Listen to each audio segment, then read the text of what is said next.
Jai Hind students, welcome in our online classes SRPS Basti. Today we will start the topic importance of pH in everyday life. यानी हमारे daily life से related चीज़ें कौन सी हैं जिससे pH पे असर पड़ता है, यानी pH कितना होना चाहिए, pH का हमारे डेली लाइफ में क्या रोल है, इसके बारे में हम डिस्कस करेंगे. So point is, are plants and animal pH sensitive. क्या प्लांट और एनिमल भी पीएच के वैरी करने से यानी चेंज होने से उन पे असर पड़ता है, पीएच सेंसिटिव होते हैं? तो यस. ओके. पीएच चेंज होने से बहुत सारी चीज़ें चेंज हो जाती हैं, यानी कंसंट्रेशन किसी चीज़ की बदलने से उसमें चेंजेस आ सकते हैं, प्लांट्स में भी और एनिमल्स में भी. हमारी बॉडी में जो फंक्शंस होते हैं उसमें जैसे आप बायो में पढ़ते हैं, बायोलॉजी में, कि हार्मोन्स ना ही ज़्यादा होने चाहिए और ना ही कम होने चाहिए, दोनों ही केस में वहाँ पर प्रॉब्लम हो जाती है. जैसे विटामिन्स है या किसी भी एसेंशियल चीज़ों का बॉडी पे असर जो पड़ता है कि अगर उसकी कमी है, डिफिशिएंसी से भी प्रॉब्लम होती है और एक्सेस अमाउंट हो जाने से भी प्रॉब्लम हो जाती है. Okay. In same way you have to understand कि पीएच भी घटने या बढ़ने से डिसबैलेंस हो जाता है और वो फंक्शन अफेक्ट हो जाता है बॉडी का. ओके. तो वो पार्ट क्या होगा, उसकी वजह से अफेक्ट होने की वजह से वो प्रॉपर फंक्शन नहीं करता. So our body works within the pH range of 7 to 7.8. देखिए ये दिया हुआ है 7 to 7.8 है ये. Living organism can survive only in narrow range of pH change. देखिए यानी नैरो रेंज यानी बहुत ज़्यादा वेरी करेंगे तो ये नॉर्मल नहीं बिहेव करेगा. When pH of rain water is less than 5.6. देखिए अब यहाँ रेन वाटर यानी कि एसिडिक होता है. एसिड रेन के बारे में भी आपने अगर कभी सुना है कि रेन वाटर में भी एसिडिक कंटेंट प्रेजेंट है, यानी H+ आयन कंसनट्रेशन अगर वहाँ पर होगी तो वो एसिडिक हो जाता है, उसका पीएच लो हो जाएगा, जो कि डिस्ट्रॉय कर सकता है, चीज़ों को अफेक्ट कर सकता है. It is called acid rain. When acid rain flow into the reverse it lowers the pH of the river water. वहाँ के पीएच को भी डिक्रीज करेगा. The survival of aquatic life in such river becomes difficult. यानी aquatic life यानी वहाँ पर जो एक्वाटिक एनिमल्स हैं और एक्वाटिक प्लांट्स हैं वो भी पीएच अफेक्ट होने की वजह से अफेक्ट हो जाएंगे और उनकी लाइफ साइकिल पे असर पड़ता है, जिससे उनका नॉर्मल फंक्शन डिस्टर्ब हो जाता है. What is the pH of the soil in your back yard. ठीक है, ये आपको एक्टिविटी में बताया गया है इस तरह से कि आपको अपनी जो लॉन है या आपके पीछे कोई बाग बगीचा होता है उसमें आपको देखना है कि वहाँ के सॉइल का पीएच क्या है. ठीक है, सॉइल मतलब मिट्टी, वहाँ से आप लेंगे थोड़ा सा वाटर में डिज़ोल्व करके उसे उस सॉल्यूशन का पीएच चेक करेंगे पीएच पेपर से, तो आपको वहाँ का पीएच पता चलेगा कि वो एसिडिक है या बेसिक है. ओके, कलर से आप बता सकते हैं. Plant required a specific pH range of their healthy growth. ठीक है, तो प्लांट या क्रॉप्स भी अफेक्ट होती हैं और वहाँ की सॉइल कैसी है, एसिडिक है या कितनी एसिडिक होनी चाहिए. कभी कभी ज़्यादा एसिडिक हो जाता है सॉइल, मिट्टी में एसिड ज़्यादा होता है वहाँ की, तो हम क्या करते हैं, बेस का यूज़ करते हैं उसकी एसिडिटी को न्यूट्रलाइज करने के लिए, यानी कि चूने का भी यूज़ कर सकते हैं. चूना आप जानते हैं, calcium oxide CaO, quick lime बोलते हैं. ठीक है, चूने का पाउडर मिट्टी पे डालने से अल्कलाइन होता है, इस वजह से वो मिट्टी की एसिडिटी को, सॉइल की एसिडिटी को कम कर देता है. ओके, न्यूट्रलाइज कर देगा. The atmosphere of Venus is made up of thick white and yellowish cloud of sulphuric acid. Sulphuric acid आपको पता होगा H2SO4 को बोलते हैं. ठीक है, white and yellowish cloud of sulphuric acid. Do you think life can exist on this planet. तो देखिए वहाँ पर हमें क्या करना होगा, एसिडिक ज़्यादा होगा तो हर चीज़ में प्रॉब्लम होगी, यानी जो हमारी लाइफ है वो कैसे में एग्जिस्ट करती है, यहाँ पर लिखा हुआ है और body works within the pH range of 7 to 7.8, यानी कि न्यूट्रल में, यानी एसिडिक मीडियम में ये पॉसिबल नहीं होगा. जितना ज़्यादा एसिडिक होगा उतनी ज़्यादा पॉसिबिलिटी कम हो जाती है. Okay. Next is pH in our digestive systems. It is very interesting to note that our stomach produce HCl. ये पता है कि HCl एसिड जो है स्टमक में प्रोड्यूस होता है. It helps in the digestion of food without harming the stomach. ठीक है, ये स्टमक में होता है बट स्टमक को ये नुकसान नहीं पहुंचाता. नॉर्मली ये डाइजेशन के लिए यूज़ होता है.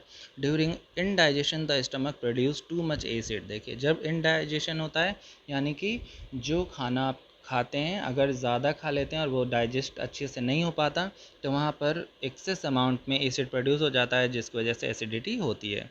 And this cause pain and irritation. Okay, pain और जलन होती है पेट के अंदर।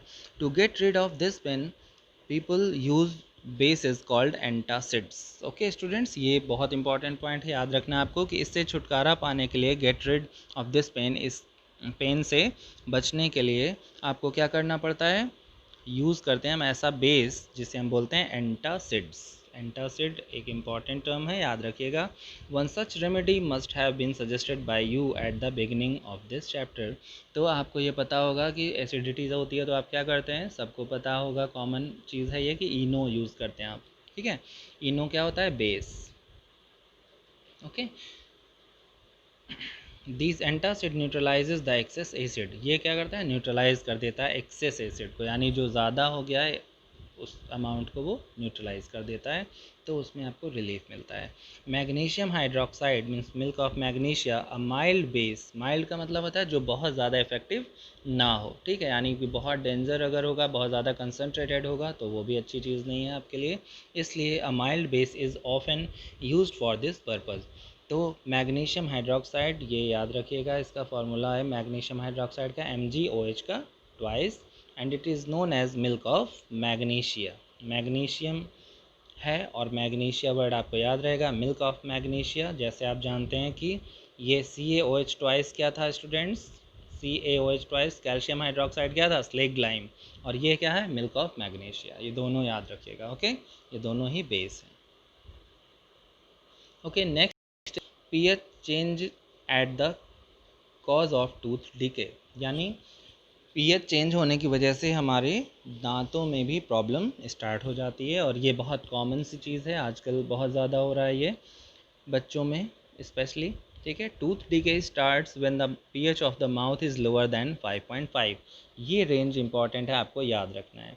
टूथ में आपको पता है पार्ट्स होते हैं इसके, tooth enamel made up of calcium hydroxyapatite, a crystalline form of calcium phosphate, यानी इसको कहते हैं कैल्शियम फॉस्फेट। कैल्शियम फॉस्फेट का फॉर्मूला क्या होगा, कैल्शियम पे 2+ चार्ज होता है, फॉस्फेट पे 3- चार्ज होता है।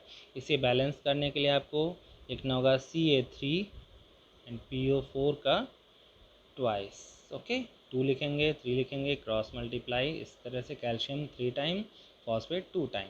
ये है कैल्शियम फॉस्फेट का फॉर्मूला। तो इनेमल मतलब आउटर पार्ट जो होता है, hard, is the hardest substance is the body, it does not dissolve in water. Generally tooth का जो आउटर पार्ट है वो वाटर में डिज़ोल्व नहीं होता, बहुत हार्ड होता है, हार्डेस्ट सब्सटेंस है बॉडी का। When the pH in the mouth is below 5.5, जब इसका पीएच, माउथ का पीएच यानी 5.5 से बिलो जाता है, ठीक है, तो यहाँ पर प्रॉब्लम स्टार्ट होती है। Bacteria present in the mouth produce acids bye degradation of sugar and food particle remaining in the mouth after eating, यानी जब आप जानते हैं खाना खाने के बाद आपको कहा जाता है डिनर करने के बाद आपको ब्रश करना चाहिए, ठीक है, ब्रश करने से क्या होगा, जो टीथ के बीच में खाने वाले पार्टिकल्स जो खाने के बाद भी लगे रह जाते हैं, उन्हीं की वजह से बैक्टीरिया उसमें प्रोड्यूस होगा, तो एसिड प्रोड्यूस होता है उसकी वजह से, और वही इस पीएच को डिक्रीज़ कर देता है, जिससे टूथ डिके पॉसिबल होता है।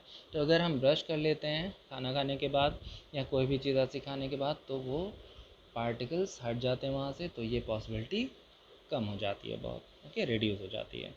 The best way to prevent this to clean the mouth after eating food using toothpaste। Toothpaste क्या होता है, वो भी बेसिक होता है, तो वो वहाँ पे जो प्रेजेंट एसिड्स हैं उनको भी न्यूट्रलाइज कर देता है और फूड पार्टिकल्स को वहाँ से हटा देता है, जिसकी वजह से ज़्यादा एसिड प्रोड्यूस होने के चांसेस रहते हैं। Okay, which are generally basic, means toothpaste की बात कर रहे हैं कि ये बेसिक होते हैं। For cleaning the teeth can neutralize the excess acid and prevent tooth decay, यानी कि यहाँ आप देख सकते हैं कि टूथ डिके क्या है, कि जैसा टूथ होना चाहिए था उसमें डिके यानी उसका छोटा छोटा पार्टिकल बाहर से आउटर मोस्ट सरफेस से निकलता जाएगा और उसका शेप डिस्टर्ब हो जाएगा और वो वीक हो जाता है। और ये है हाफ पार्ट जो दिखा रहे हैं वाइट वाला, ये हैप्पी पार्ट है और ये सैड। ओके, यहाँ पर देख सकते हैं आप पीएच बना हुआ है, पीएच इज़ लेस देन 5.5, तो ये होगा, और अगर नॉर्मल है तो ये हेल्दी टीथ है। ओके स्टूडेंट्स, ओके, तो आपको ये लिखना है।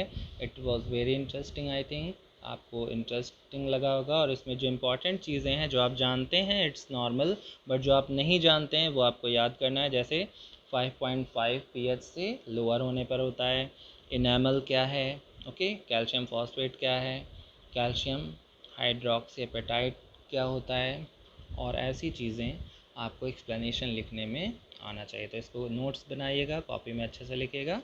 हम आगे बात करेंगे फिर। Thank you.